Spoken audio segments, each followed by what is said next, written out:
The Tarak hegemony vessels darkened Earth's skies on a quiet Tuesday morning. By Friday, humanity had surrendered. The aliens, tall with blue-tinged skin and 4 eyes, had weapons that made nuclear arsenals look like children's toys. Resistance was brief and futile. 6 months later, Kim stood silently in Commander Doo's personal quarters aboard the Tarak flagship Dominance. His hands were clasped behind his back, his posture perfect after months of training. At his feet, Max, his German shepherd, sat equally still. The dog's intelligent eyes tracked Commander Doo as the alien paced. "Human, prepare my formal uniform." The diplomatic envoy arrives in 3 hours, Commander Doo said without looking up from his datapad. "Yes, Commander," Kim replied, his voice carefully neutral. He moved to the closet where the elaborate Tarak military garments hung. Max followed, staying close to his human's legs. Commander Doo glanced up. "Your creature follows you everywhere. It's inefficient." Kim didn't respond directly. "Would you prefer I confine him to my quarters during my duties?" The commander's 4 eyes blinked in sequence, a Tarak expression of dismissal. "No. The other officers find it amusing that you keep a pet.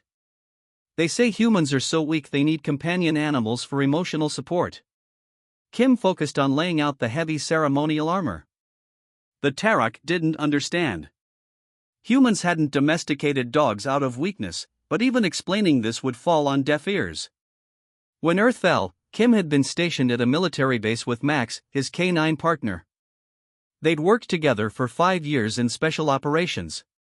When the aliens started collecting humans as servants, Kim had managed to keep Max with him by pretending the dog was simply a pet, not a trained military asset. A chime sounded, and 3 Tarak officers entered without waiting for permission. Kim recognized them as junior commanders from the weapons division. "Doo, you must see the new battle simulations," said the tallest one, June. His eyes fell on Kim and Max. "Your human still keeps that animal?" "Perhaps we should get pets too, make them carry our equipment." The others laughed. Kim kept his expression blank as he set out Commander Doo's medals. Max remained perfectly still, but his ears were alert, his eyes tracking each alien in the room. "The human is efficient despite the creature," Commander Doo said. "And the others find it entertaining during social gatherings." June approached Kim. "Human, does your animal perform tricks?" "The cultural database says Earth dogs were trained to amuse their masters." Kim hesitated. "Some basic commands, sir." "Show me," June demanded. Kim gave Max a hand signal. The dog immediately lay down, rolled over, and sat up again. The Tarak officers chittered with amusement. "Primitive but entertaining," June said. "Like the humans themselves." The officers continued their meeting, discussing battle plans for an upcoming campaign against a neighboring system. Kim continued his work silently, pretending not to listen. The Tarak never bothered to maintain secrecy around humans, they were considered too inferior to be a threat. Later, Kim fed Max in their small attached quarters.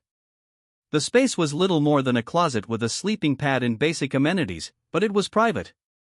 "They still don't get it, do they, boy?" Kim whispered, scratching behind Max's ears. The dog leaned into his touch, his warm body a comfort in the cold metal room. On the small screen embedded in the wall, Kim could see the ship's main gathering hall. A delegation from another alien species had arrived, the Norak, slender beings with gray skin who were allies of the Tarak. Kim watched as Commander Doo greeted them formally. An announcement echoed through the ship: "All humans report to service positions for the diplomatic reception." Kim sighed and stood. "Come on, Max, time to be decorative." In the Great Hall, Kim took his position behind Commander Doo, holding a tray of ceremonial drinks. Max sat beside him, the picture of canine discipline. Other humans stood similarly with their Tarak masters. Some had been allowed to keep pets as well, mostly dogs, but Kim spotted a few cats and even a parrot. The Norak ambassador, Park, approached Commander Doo. "I see you keep human servants."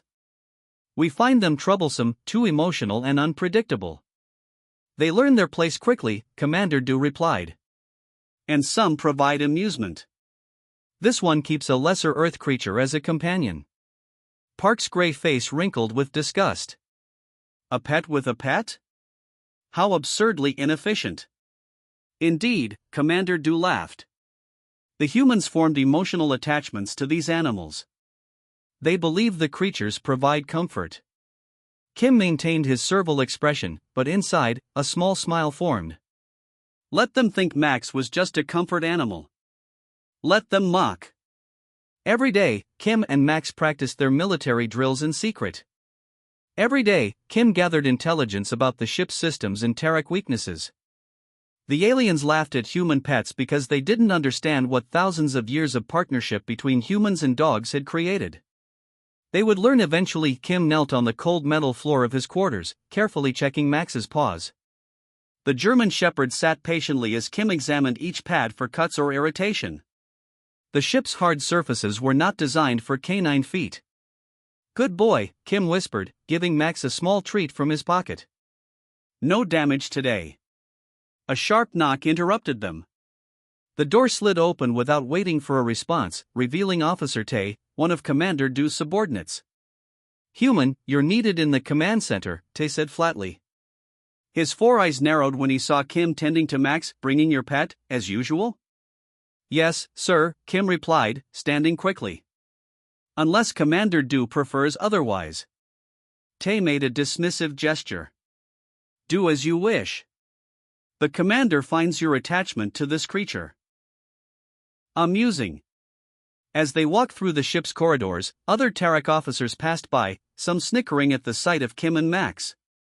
One deliberately stepped into their path, forcing Kim to stop abruptly. Look at this, said the officer, Captain Sue. The human can't even report for duty without its emotional support animal. He leaned down toward Max. Does it cry without its furry friend? Max remained perfectly still, though Kim noticed the subtle tension in the dog's muscles. Max was trained not to react without command, even when provoked. The commander approves of Max's presence, sir, Kim said politely. Sue straightened. Of course he does. It reminds everyone how pathetic your species is, needing lesser animals for companionship. In the command center, Commander Du was reviewing star charts. He glanced up as Kim entered. Prepare refreshments for the strategy meeting, Du ordered. We'll have 12 senior officers present.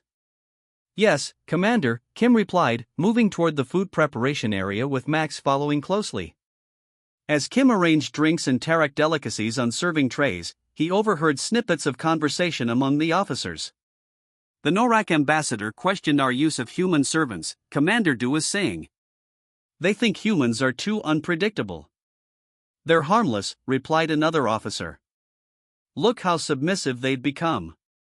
Kim kept his eyes down, focusing on his task while his ears absorbed every word.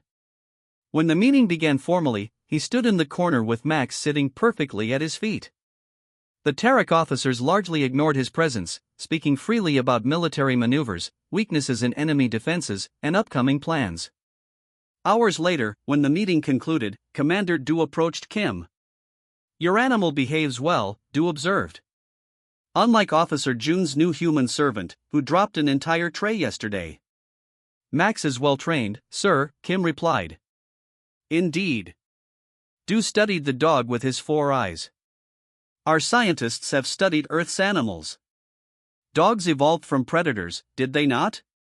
Yet they became dependent on humans for survival. Kim chose his words carefully. It was a partnership, sir. Dogs helped humans hunt and protected our settlements. We provided food and shelter. A mutually beneficial arrangement, Du mused. Though clearly, humans got the better deal. Your species is physically weak. These animals compensated for your deficiencies. That evening, Kim was assigned to serve at a recreational gathering for off-duty officers. He moved quietly through the room with Max, filling drinks and removing empty plates. The Terek became louder as they consumed their intoxicants, their mockery of humans growing more blatant. Watch this, said a young officer named Han. He deliberately dropped his glass near Max. The shattering sound startled several officers, but Max didn't flinch. The dog remained perfectly poised beside Kim. Impressive discipline, remarked Commander Du from across the room. Perhaps Earth animals are more intelligent than we thought. Or perhaps they're as dull as their masters, Han replied. Let's test its reflexes. He reached out suddenly toward Max's face. In a split second, Max's demeanor changed. Without moving from his spot, the dog's lips pulled back slightly, revealing the edge of his teeth.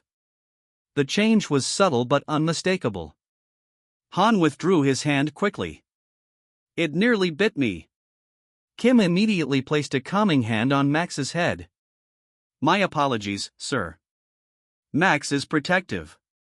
Commander Du approached, curiosity evident in his four-eyed gaze. Protective? Of you?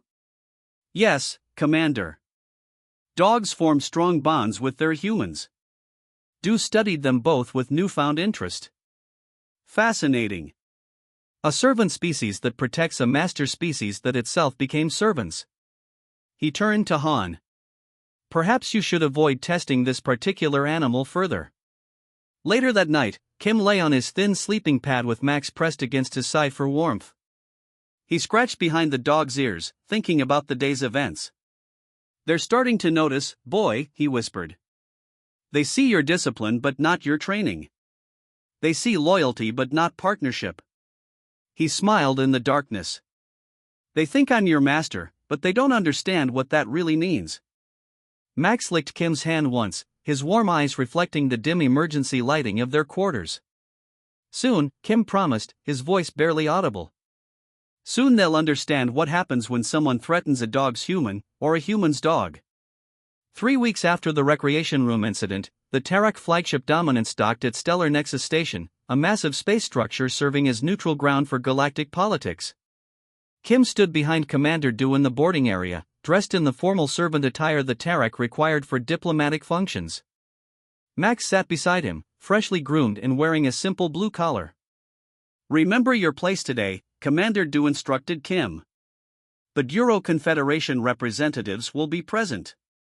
They're particularly hostile toward Earth and its inhabitants. Yes, Commander, Kim replied, keeping his voice neutral. The Tarak delegation moved through the station's grand corridors, drawing stares from other species. Humans were still relatively new to the galactic community, and many aliens had never seen one in person. Even rarer was the sight of a dog accompanying a human. They entered the main conference chamber, a vast circular room with a massive table at its center. Representatives from 12 species were already seated. Kim noted the Gyro delegation immediately. They had gray-green skin with ridged foreheads and six-fingered hands. Their reputation for cruelty was well known even among the Tarak. Commander Du took his seat while Kim stood against the wall with the other servants. Max sat perfectly still at his feet, eyes alert but calm. Across the room, Kim noticed the Gyro representatives watching him with obvious disgust.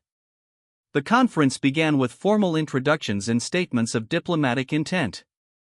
For 2 hours, Kim stood motionless as the aliens discussed trade routes, territorial boundaries, and military non-aggression pacts. Max remained equally still, though Kim could tell the dog was carefully observing everything. During a brief recess, Kim moved to refill Commander Du's water. As he returned to his position, a Gyro representative named Lee deliberately stepped into his path. So this is what humans have become, Lee said loudly enough for others to hear. From thinking they ruled their little planet to serving drinks while dragging around lesser beasts. Kim lowered his eyes respectfully. Excuse me, sir. Lee blocked his path. The animal smells offensive. Its presence is an insult to this gathering. Several nearby delegates turned to watch the interaction. Commander Du approached, his four eyes blinking in the pattern that indicated annoyance. My servant and his companion are well behaved, Du stated firmly. Unlike your own attendants, who spilled ceremonial wine on the Zontaki ambassador earlier. Lee's face darkened. You defend this creature? Perhaps the rumors are true, the Tarak have grown soft since conquering Earth. Du's posture stiffened. We simply recognize useful tools when we acquire them. The tension was broken when the conference moderator announced the resumption of proceedings. Everyone returned to their seats, but Kim noticed Lee watching him with open hostility throughout the afternoon session. When the day's negotiations concluded, delegates gathered in an adjacent reception hall for refreshments. Kim served drinks while keeping a careful eye on the Guro delegation. Max stayed close, his body language relaxed but alert. Commander Du was engaged in conversation with a representative from a neutral species when Lee approached again, flanked by two other Guro. Commander Du, Lee said with exaggerated politeness. I've been studying Earth's history. Did you know humans used to eat these animals they now treat as companions? Du tilted his head. Humans have peculiar customs. Indeed, Lee replied. Perhaps we should remind them of their proper place in the hierarchy. Without warning, he reached down and grabbed Max by the scruff of his neck, lifting the dog partially off the ground.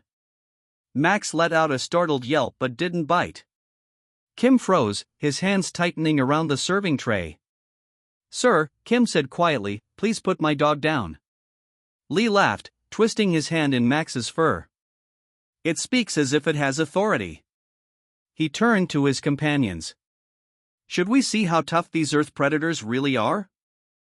One of the other Guro extended a small pain rod, a device used for disciplining unruly servants. Perhaps a demonstration? Something changed in Kim's expression. It was subtle, a slight narrowing of the eyes, a small shift in his stance, but Commander Du noticed immediately.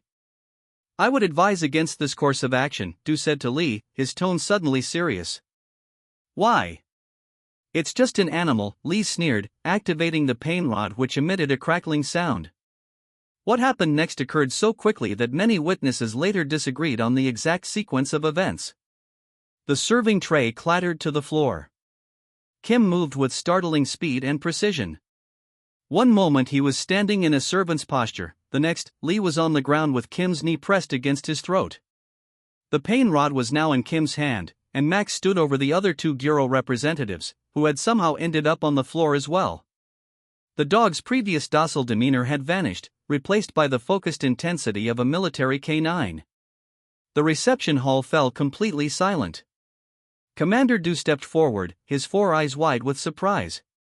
You were warned, Kim said quietly to Lee, his voice carrying in the silence. Never threaten my dog. The conference room on the Dominance was silent as Commander Du replayed the security footage from the diplomatic reception. 20 senior Terek officers watched the screen with all four eyes fixed on the image of Kim taking down 3 Guro representatives in less than 5 seconds. The recording showed how fluidly Kim had moved, disarming Lee while Max simultaneously positioned himself to block the other two Guro from helping their leader.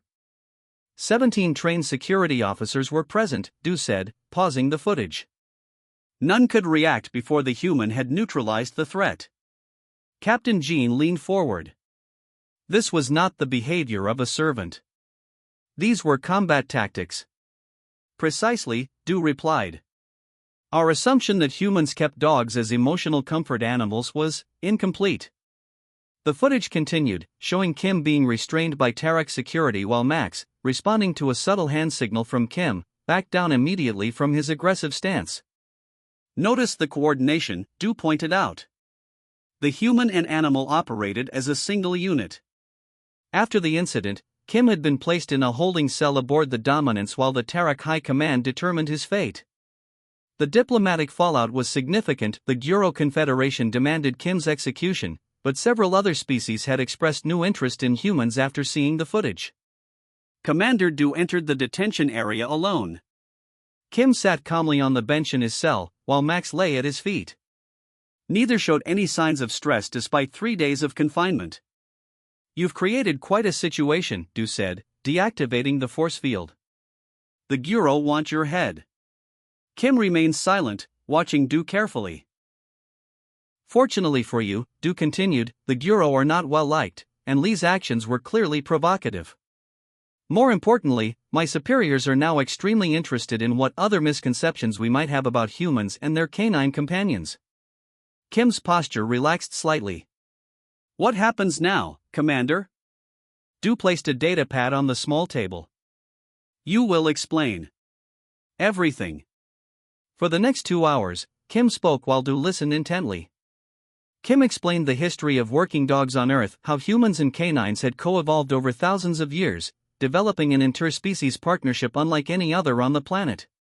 Max is not a pet, Kim said, resting his hand on the dog's head. He's a trained military working dog. We served 3 tours together in special operations before the invasion. A weapon, Du stated. Kim shook his head. A partner. Dogs were never forced to work with us. They chose this relationship as much as we did. Du's 4 eyes blinked in sequence. Yet you pretended he was merely a comfort animal. Would you have allowed me to keep a trained military asset? Kim asked. No, Du admitted. We would not. The commander stood and paced the small cell. Our intelligence indicated that Earth had no significant biological weapons or unusual military capabilities. How did we miss this? Kim smiled slightly. You were looking for technology.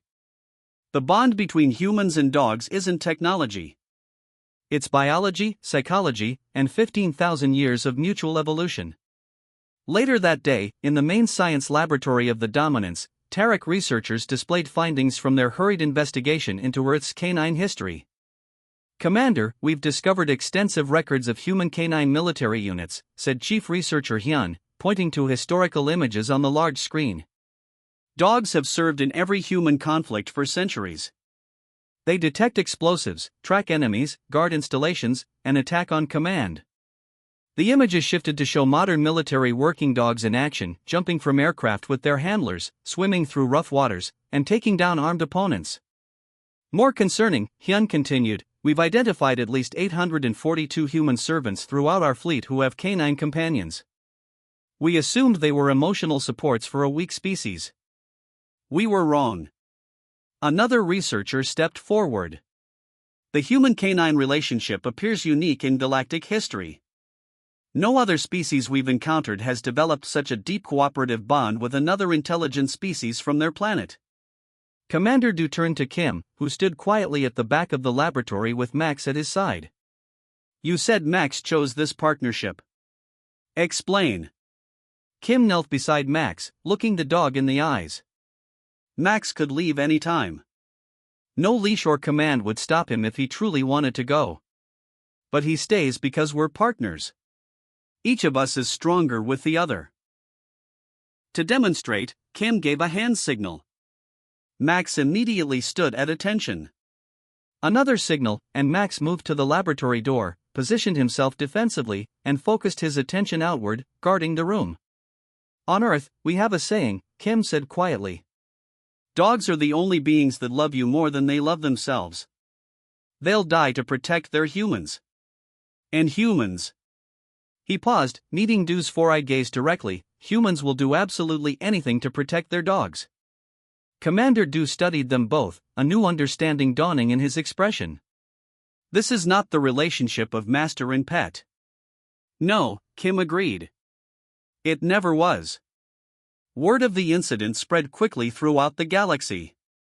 On Tarek ships and bases everywhere, humans with dogs were suddenly viewed differently, not as servants with pets, but as potential threats with loyal partners. 6 months after the diplomatic incident, Commander Du stood before the Supreme Council of the Tarek hegemony. The chamber was filled with the highest-ranking military and political leaders of their empire. On a large display behind him, footage played of a recent battle on Colony World TK-421. The footage showed a squad of 10 humans and their dogs overwhelming a Tarek security force 3 times their size. The humans moved with precision, using hand signals to direct their canine partners. The dogs ran ahead, creating confusion among the Tarek troops, while the humans followed with captured weapons. This was the 4th successful raid this month, Commander Du reported. Human resistance cells with canine units have appeared on 12 of our worlds. High Commander Sun leaned forward. How is this possible? They have inferior technology and limited numbers. What they lack in technology, they make up for in their partnership, Du explained. Each human-dog team functions as a single unit with the intelligence of the human and the sensory capabilities of the dog. They can detect our troops before we see them. They can hear our communications devices. They can smell fear. The council chamber grew quiet as the footage continued, showing a particularly large dog leaping over a barricade to take down a Terek soldier. And morale? Asked another counselor. Deteriorating, Du admitted. Our troops fear these human dog teams. Some refuse to patrol areas where they have been spotted. At the back of the chamber, Kim stood silently with Max beside him. After the diplomatic incident, Commander Du had made a surprising decision. Instead of punishing Kim, he had elevated him to the position of Special Advisor on Human Affairs. It was an unprecedented move that had drawn criticism from many Terek officials. High Commander's son pointed at Kim. And you trust this human? Even after witnessing what his kind can do? Du nodded. I trust him because I've witnessed what his kind can do. Kim has provided valuable insights that have prevented greater losses. Kim stepped forward when prompted. Max stayed perfectly at his heel. The resistance isn't using dogs as weapons, Kim explained to the council. They're working with them as partners. This distinction is important. You can't counter this threat with technology alone. What do you suggest? Sun asked, his tone skeptical. Negotiate, Kim said simply. The human-dog partnership evolved over thousands of years. You can't break it with force. Every time you threaten a dog, its human becomes more dangerous. Every time you harm a human, their dog becomes more determined. Footage from across the hegemony appeared on the screen, security camera images of human servants escaping with their dogs, stealing ships, freeing other humans. What had once seemed like isolated incidents now clearly formed a pattern. Humans are not just fighting for freedom, Kim continued. They're fighting for their partners. There is no stronger motivation. 3 weeks later, Kim stood on the observation deck of the Dominance, looking out at the stars with Max by his side. Commander Du joined him, holding a datapad. The Council has approved preliminary peace talks, Du announced. Representatives from the human resistance will meet with Terek officials on neutral ground station next month. Kim nodded. It's a good start. You knew this would happen, Du said, not a question but a statement. From the moment we invaded Earth. You and the other handlers kept your dogs close, pretended they were pets, waited for the right moment. Kim smiled slightly. We didn't plan the resistance. But yes, those of us with military dogs knew our time would come. You gave us access to your ships, your bases, your security systems. All while laughing at our pets. Du's 4 eyes blinked in their contemplative pattern. The Bureau representative has recovered, by the way. He now refuses to enter any room where a dog is present. Kim scratched behind Max's ears. Smart man. Our scientists have been studying Earth's history more thoroughly, Du continued. They found something interesting. Humans domesticated only one predator species as a true working partner, the dog. Not cats, not bears, not any other predator. Only dogs. Why? Kim looked down at Max, who gazed back with complete trust. Because dogs chose us too. Other animals might tolerate humans, but dogs committed to us. They adopted our goals as their own. They see us as their pack. Du watched as Max leaned against Kim's leg. And in return, humans became fiercely protective of dogs. Yes, Kim said. On Earth, there's no quicker way to make an enemy of a human than to harm their dog. The Terek commander gazed out at the stars. A lesson my species has learned at great cost. As they stood in silence, a message appeared on Du's datapad. He read it quickly, his posture stiffening. It seems the human resistance has appointed their chief negotiator for the peace talks, he said, showing Kim the screen. The message showed a human woman standing confidently with a Belgian Malinois at her side. The dog wore a tactical vest similar to Max's old one from Earth. Kim smiled.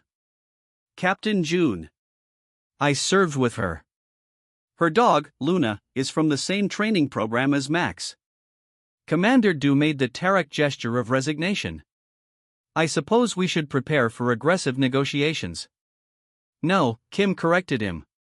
Prepare for a partnership. That's what humans and dogs have always done best.